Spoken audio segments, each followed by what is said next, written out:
और ताज़ा तरीन खबर आपके साथ शेयर कर रहे हैं। वज़ीर आज़म पाकिस्तान का बयान सामने आया है, रद्द अमल उन्होंने दिया है, जिस पर उन्होंने कहा है कि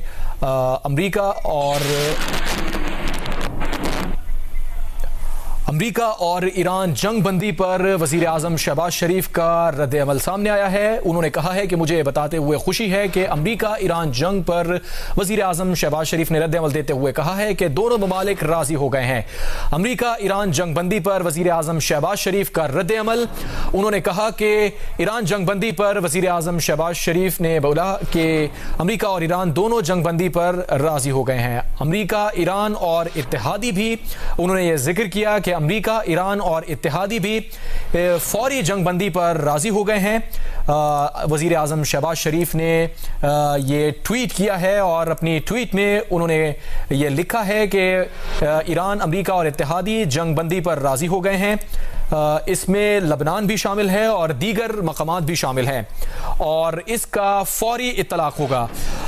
वज़ीर आज़म शहबाज शरीफ की जानिब से बड़ा बयान सामने आया है, जिसमें वज़ीर आज़म शहबाज शरीफ ने कहा है कि मुझे बताते हुए खुशी है कि अमरीका और ईरान जंग बंदी पर, साथ ही साथ इत्तेहादियों का भी उन्होंने जिक्र किया कि सब लोग राज़ी हो गए हैं।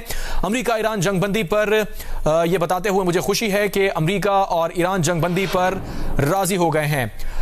अमरीकी और ईरानी जंग पर वज़ीर आज़म शहबाज शरीफ ने कहा कि मैंने फ़रीक़ैन को जुमे के रोज़ दावत दी है कि वो पाकिस्तान आए और 10 अप्रैल की ये तारीख़ है। वज़ीर आज़म शहबाज शरीफ ने ये कहा कि अमरीका ईरान जंग बंदी पर हतमी नतीजे पर हम पहुंच सकें। 10 अप्रैल को मैंने दोनों फ़रीक़ैन को दावत दी है। तमाम तनाज़ात को ख़त्म करने से मुताल्लिक़ भी वज़ीर आज़म शहबाज शरीफ ने कहा। वज़ीर आज़म शहबाज शरीफ ने अब से कुछ देर पहले ये पोस्ट की है, जिसमें उन्होंने कहा है कि अमरीका ईरान जंग बंदी पर और इत्तेहादी मुत्तफ़िक़ हो गए हैं, जिसमें अमन मुआहिदा भी शामिल है, जिसमें लबनान भी शामिल है और जहाँ पर कॉन्फ्लिक्ट है वो इलाक़े शामिल हैं।